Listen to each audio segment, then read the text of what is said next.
이 사건은 아마 10에서 11년 전쯤 제가 15에서 16살 때 일어났을 겁니다. 간단히 말해서 우리나라의 법적 음주 연령은 18세이기 때문에 만약 여러분이 술을 마시고 싶지만 가짜 신분증이나 술을 구해줄 부모가 없다면 여러분은 누군가 여러분을 위해 술을 사주겠다고 할 때까지 술가게 밖에서 기다려야 합니다. 그래서 우리도 가게 주변에서 기다리다가 우리를 위해 기꺼이 술을 사다 줄 사람을 찾았고 친구들 몇몇과 보드카 몇 병을 사다 달라고 말했습니다. 그중 2명은 저와 함께 있었고 다른 2명은 우리가 이 일을 한 후에 만났죠. 오후 6시경이었기 때문에 우리는 보드카를 사람들이 많은 길 한가운데서 덜 수상해 보이는 병에 옮겨 담는 것은 너무 위험하다고 결정했습니다. 그래서 우리는 이 상황에서 우리가 보통 해왔던 일을 했고 우리의 술을 옮겨 담을 화장실을 사용할 수 있는 근처 음식점을 찾았습니다. 우리는 근처 맥도날드에서 이것을 하기로 결정했고 이게 안전할 거라는 것은 전에도 똑같이 해본 적이 있기 때문이었습니다. 그래서 우리는 맥도날드로 가서 우리가 전에 100만 번 했던 것처럼 곧장 화장실로 들어갔습니다. 해리엇과 카라라고 부르겠습니다. 저와 제 다른 2 친구가 모두 한 칸을 차지해서 일을 끝내고 가능한 한 빨리 나가서 술을 마시려고 했습니다. 그리고 제가 전에도 언급했듯이 우리는 이전에도 이것을 여러 번 했었고 보통 이 맥도날드에 왔었습니다. 왜냐하면 이곳은 보통 바쁘기 때문이죠. 그것은 아무도 아무것도 사지 않고 곧장 화장실로 뛰어드는 3명의 10대들에게 주의를 기울이지 않는다는 것을 의미했습니다. 어쨌든 우리 모두는 그 안에서 우리의 일을 하고 있었습니다. 제가 갑자기 우리 위에서 수상한 움직임을 느끼기 전까지 말이죠. 저는 그것이 아마도 에어컨일 것이라고 생각했고 친구들이 놀랄 것 같아 친구들에게 말하지 않기로 결정했습니다. 그런데 우리가 일을 끝내고 칸막이를 막 떠나려고 할 때 낄낄거리며 어디로 가니 하는 소리를 들었습니다.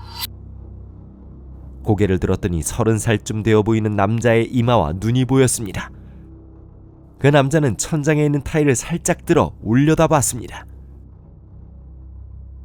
우리 모두는 우리를 향해 킥킥거리며 이름을 묻는 이 남자를 바라보며 충격을 받았습니다.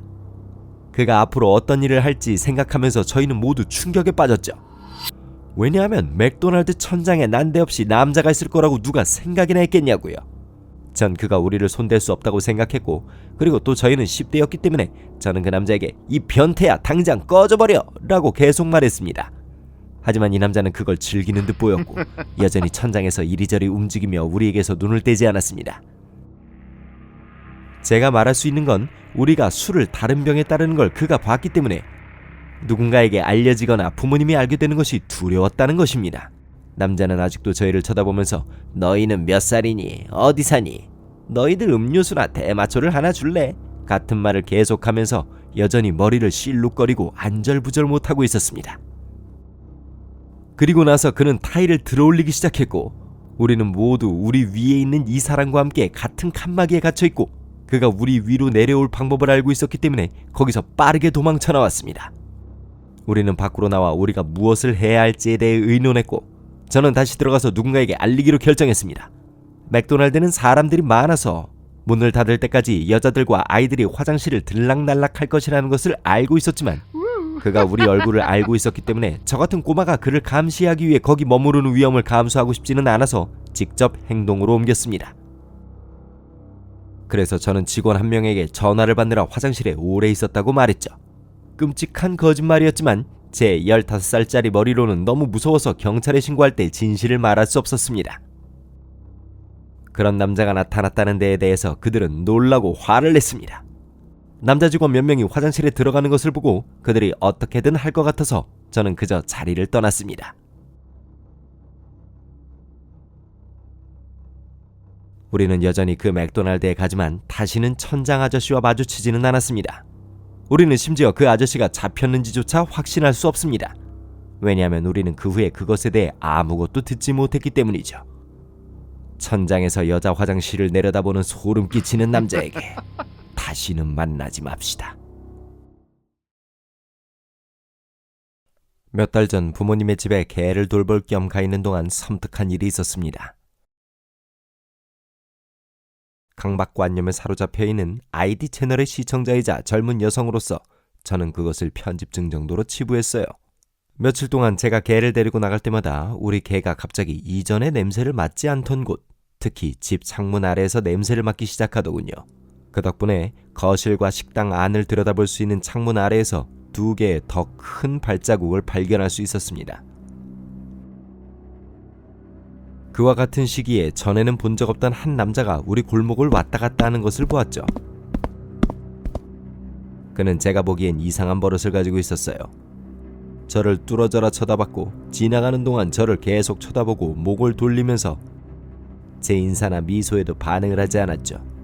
저는 그에게 소름 끼치는 느낌이 들었고 평소와 같게 보이려고 그냥 손을 흔들기로 결정했습니다. 그는 더 빨리 걸어서는 모퉁이를 휙 돌아서 사라졌고 그 이후로 그를 다시 보지는 못했습니다. 오늘 저는 부모님을 돕기 위해 강아지를 산책시키러 집에 갔어요. 저희 집은 길가에 있었고 안전한 교외 지역이기 때문에 잠깐 외출하는 동안에는 열쇠로 문을 잠그지 않는 경우가 많았죠. 하지만 개와 함께 집에 돌아와 문에 들어서는 순간 저는 설명할 수 없는 끔찍한 느낌을 받았어요. 지하실에 잔뜩 쌓인 빨래를 던져놓고 재빨리 일어나 주위를 둘러봤죠. 아무도 없었습니다. 그리고 화장실로 가서 화장을 확인하고 주변을 보니 화장실에 휴지도 없어졌고 변기에는 물도 내리지 않은 똥이 뒹굴고 있었어요. 분명히 아침 내내 집에는 저 혼자였어요. 저는 즉시 샤워 커튼을 뒤로 젖히곤 몸을 떨기 시작했어요. 그러나 아무것도 없었고 전 욕실 문을 닫고 안에서 잠갔습니다. 구조 전화를 했더니 2분도 채 안 되어 구조대가 도착했습니다. 집 전체를 수색하고 최근 검색 기록이 내 것이 아닌지 노트북을 확인하게 하고 없어진 음식이 없는지 냉장고를 확인했어요. 모든 귀중품도 확인했죠. 저는 이것이 제 배설물이 아니라는 것을 알고 있었습니다. 우리 가족 중 누구도 화장실을 이용하고 화장지를 안 쓰거나 물을 안 내리는 일 따위를 하진 않을 거거든요. 전 누군가가 여기 왔었다는 것을 알고 있었지만 제가 공포 영화와 아이디 채널을 좋아한다고 해서 그들은 되려 제가 이상하다고 하더군요. 이 자식, 나 지금 아빠가 쓰던 사냥칼 차고 있다. 다시는 만나지 말자. 며칠 전 밤에 있었던 일인데 아직도 마음이 진정되지 않고 있어요. 이해해주세요. 저는 공연장을 겸하는 작은 카페의 여성 바텐더입니다. 낮에는 커피와 식사를 팔고 밤에는 밴드, 코미디 쇼 등으로 손님들이 붐비죠. 그날 밤 오픈마이크 코미디 쇼가 있었는데 코미디언들이 많지 않아서 우리는 가게 문을 일찍 닫았고 저는 집에 갈 준비를 하고 있었습니다. 코미디 쇼 중에 한 관객이 맥주 한 잔을 주문했어요. 긴장한 듯이 보였고 여자 바텐더를 하다 보면 수줍음이 많거나 여자랑 얘기하고 싶지 않은 남자 손님들이 있으니까 별다른 생각을 하지 않았죠. 그는 앉아서 맥주를 홀짝이며 쇼를 보았습니다. 우리가 일찍 문을 닫았기 때문에 거의 모든 사람들이 나갔고 저는 집에 가려고 문을 잠그고 청소를 하려고 했죠. 마지막 커플을 배웅하고는 문을 잠글 준비를 하고 나자 아까 그 남자가 뒷 복도를 지나 남자 화장실로 들어가는 것이 보였어요. 하지만 1분도 지나지 않아 그는 큰 소리를 내며 들어와 빨리 이리 와서 저 좀 도와주세요 라고 말했죠. 저는 복도의 반대편 끝에 서서 그에게 무슨 문제냐고 묻자 변기가 넘쳐요. 바닥이 온통 물이에요. 도와주세요 라고 말했죠. 저는 무언가 잘못되었다는 것을 눈치챘고 대답했습니다. 괜찮아. 그럴 수도 있어. 내가 닦을게. 그냥 지금 문을 닫을 거니까. 그는 제가 복도를 따라 20피트 정도 떨어진 곳에 서서 그와 함께 화장실로 들어가게 하도록 저를 설득하려고 했죠. 제가 그의 말을 듣지 않자 그는 매우 공격적으로 제 쪽으로 걸어와서 제 팔을 잡으려고 했어요. 지금 당장 여기로 들어와야 해! 라고 말했죠. 저는 그가 더 이상 가까이 오지 못하도록 손을 내밀었고 저는 그에게 나가라고 말했어요. 그가 밖으로 걸어나가고 나서 그의 뒤에서 문을 잠궜습니다. 그리고 화장실을 확인해보니 바닥에는 물이라고는 없었죠. 변기와 소변기도 모두 확인해보았지만 문제가 없었습니다. 저는 긴장하기 시작했고 만약을 위해 큰 주머니 칼을 바지 허리띠에 찼습니다.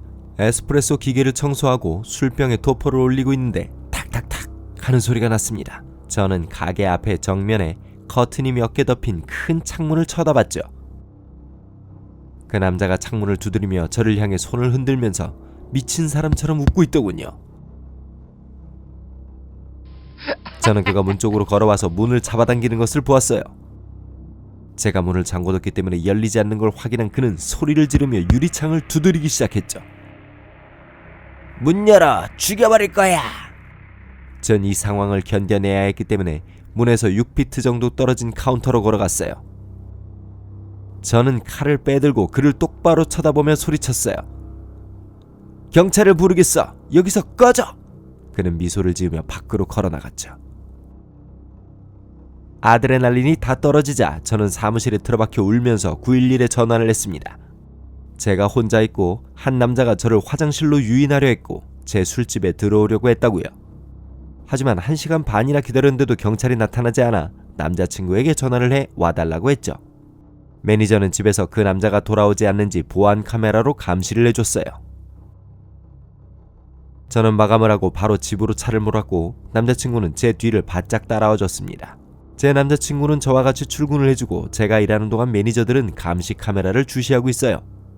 그러니까 날 화장실로 유인해서 나쁜 짓 하려고 했던 이 미친놈아, 우리 다시는 만나지 말자.